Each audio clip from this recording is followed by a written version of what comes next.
Hello viewers, welcome back. We are now looking at sensitivity analysis, and this is our part 1. So let's move back into the module and finish up this last schedule. Alright, if we look down below, we can see its sensitivity analysis schedule.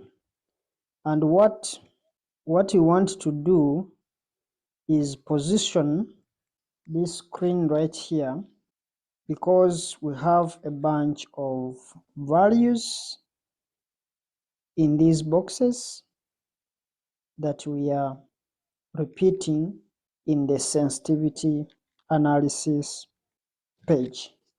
In other words, these sum of values you are seeing in this section here, there are some values that we are repeating, and we are going to use them under these sensitivity analysis tables.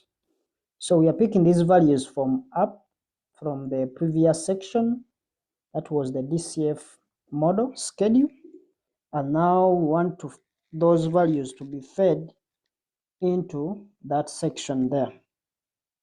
So since we know we are going to need some of those information, so that the formulas down there can easily link to these values. The things that we are going to do in these tables, they are actually going to be linked to some of these, or these are going to be inputs, whereby we shall apply the inputs on these values so that we can be able to get the values in these tables. So what we have to do here is relatively straightforward, just linking a bunch of these cells up. Like for the terminal growth rate, we are going to link it to link that here to 2%. Weighted average cost of capital, we link it here at 13.5%, and the enterprise value, we can also get it from there. So some of these values that we have here, we are going to just link them up. These are values that we can actually obtain from this side. So let's try maybe let's start with this one, the enterprise value. We put in an equal sign, we pick it just it is close here. We use the up arrow to move down to this point, D63, and we've gotten that already. The net debt, of course, we also have it there. So we have the values. Now for net debt, we want this to come out as a positive number. So we are going to put in an equal sign here for net debt, in that row D82, we put in an equal sign negative, because we want to pull that figure as a positive number. So we are going to move and we pick it from G64 here. Then we hit enter. Now, so we can also pick these values here. Remember, these are hard codes, these blue ones. We can pick them and connect them here. Or we can go and look for where there are those terminal values from up here, and we link them up from maybe from this point, these ones here, for the assumptions. So you can come here, put in an equal sign, we can pick it from here. Let's pick this 2% from that, and we also put in an equal sign in work. We move up and we pick it from that point. So we've gotten the values that we are going to use. We have also shares outstanding. We can also pick it up, equal sign. We pick it up from cell N57. We can also go to the last one, that is the current price. The current price is also here. We pick it up from this point here. This is the current price, $2.71. So we finished getting those values from those different sections that we have. Now, let's bring these cells into focus because we want to look at these items. So let's try to adjust them just like that, just to have those visible so that we can easily see what we are building, and we'll just find the values that are missing within those different tables. Now, the reason that we put a lot of these values up here in this area, the reason we are putting these values up in this area, starting from this, the reason we are putting all these values here, let me just highlight them. The reason as why we are putting some of these values up on top here, as you've seen, those values that we have in the upper section, because those values are belonging to the previous schedule or the previous section.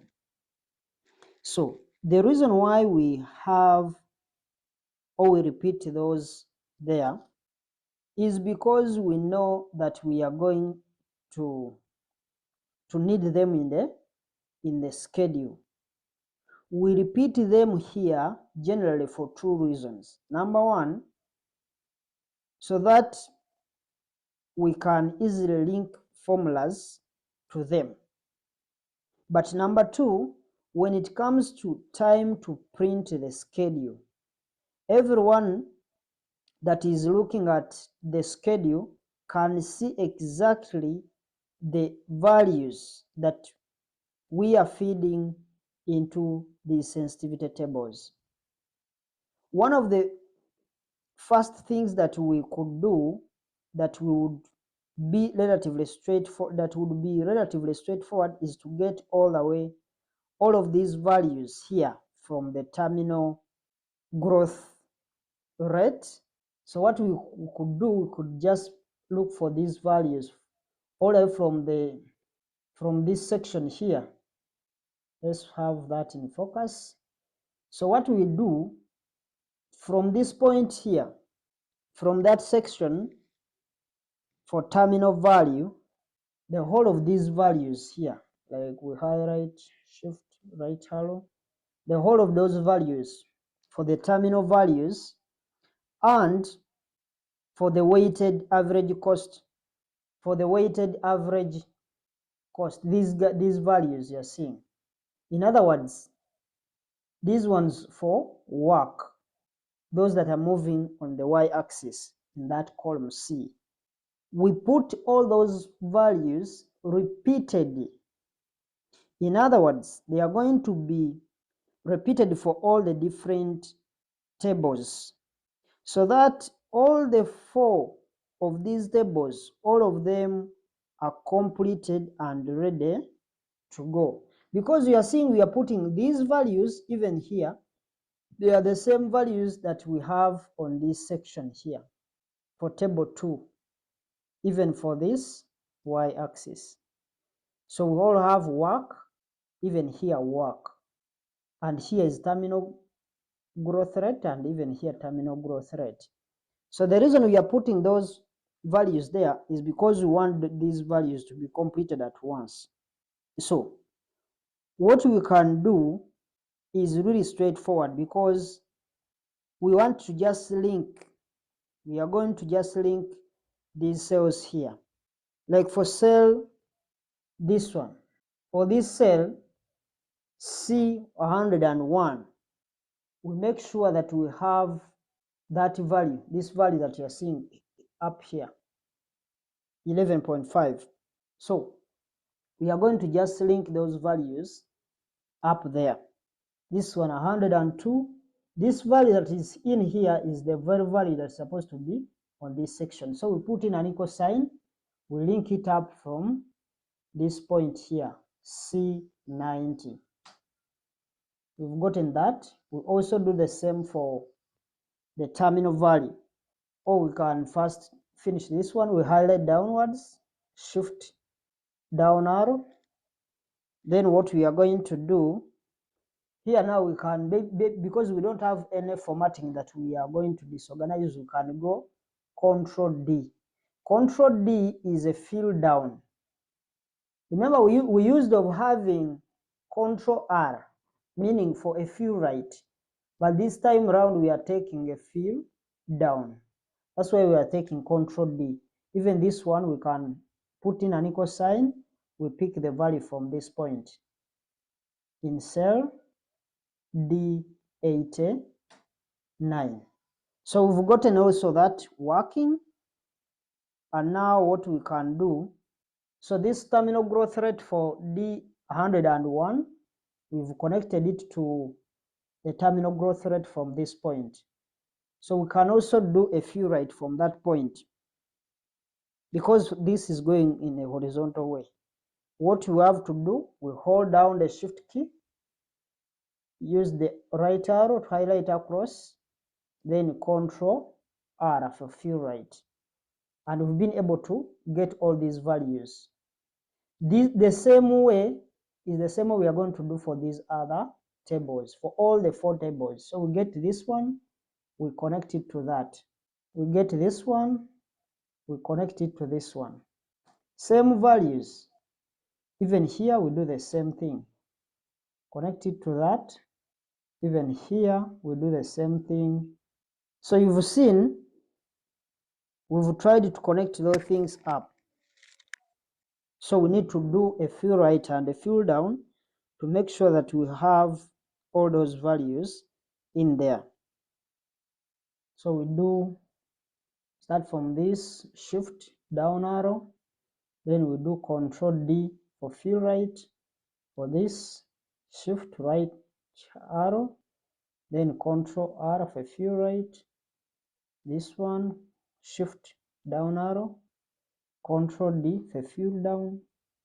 Then for this, it is shift right arrow, highlight across, then Control R for fill right. So that is perfectly done. We have been able to put those values, the terminal values and the work for the different data tables that we have in place. Now, one thing that we are going to look at now, one more thing that is remaining for these other tables is that for the first table, we are going to make sure that we use data tables to have this table filled up, this inside part of it. We need to fill it using data tables. Then these other ones, we can fill them based on the information we've gotten from this first table. So that's basically what we are going to do. Now, earlier on we mentioned the idea of using the mouse, where users, they grab the cells and drag them to anywhere they want to have those values. Well, when we are dragging, it's the equivalent of filling right or fill down. Maybe let's just take a quick look at how we can be able to do this. We will quickly erase some of these videos. Maybe we try to remove these ones. From this point up to this, we can delete those. We highlight them, then we hit the delete key. So we want to do that copying of dragging with the mouse. Now, what we are using the mouse. We've been using the keyboard to fill in those values. But now if you are using the mouse and we are trying to grab these values and we copy and paste them to different sections, all the different cells that we have there. Now, when you use the mouse, you just come down to this point here. Let's say on this cell K101, you just come to this small. When you see that plus sign there, then you can drag through like this until you get everything filled up. Even here, you grab, and what you are doing here is what we call a fill down. What we've just done on this side is a fill right. So that's the equivalence as maybe you are using for, you're picking up the mouse to actually have those copied in there. So we've just find it much easier and fun to do those different values using the keyboard, and it's really faster. So what we've just done, we've made sure that we've put in all the terminal growth rate, and at the same time we put in the work percentages as they were given to us. So now what we are going to do, we are going to look at the next video where we are going to start filling in the things that are within the insider section. In other words, our focus for now is going to be on this first table, the whole of this one. We are going to be focusing on this table right here. Then when we are done with this, it is what we shall use to make sure that we have this one and this one and this one filled up. They are all going to base on this. But on this first table, we are going to use data tables. Then the rest we will pick the information from this first table. So we'll see you in the next video as we are concluding with those remaining sections. We see you there.